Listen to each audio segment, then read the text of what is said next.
भाजप माजी पालकमंत्री व सहकार मंत्री पदाधिकाऱ्यांनी केली सोलापूर विमानतळाची पाहणी। विमानतळ पाहण्यासाठी 2 देशमुख एकत्र आमदार आणि भाजप पदाधिकाऱ्यांनी केली सोलापूर विमानतळाची पाहणी।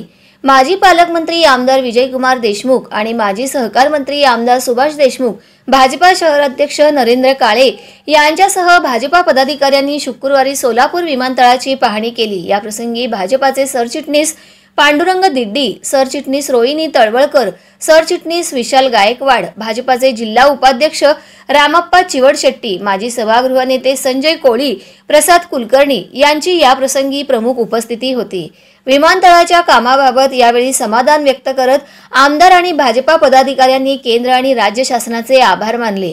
सोलापूर विमानतळाचे टर्मिनल मॅनेजर वीरेंद्र ससी यांनी यावेळी आमदार विजयकुमार देशमुख, आमदार सुभाष देशमुख यांच्यासह पदाधिकाऱ्यांना विमानतळाच्या कामांची माहिती दिली।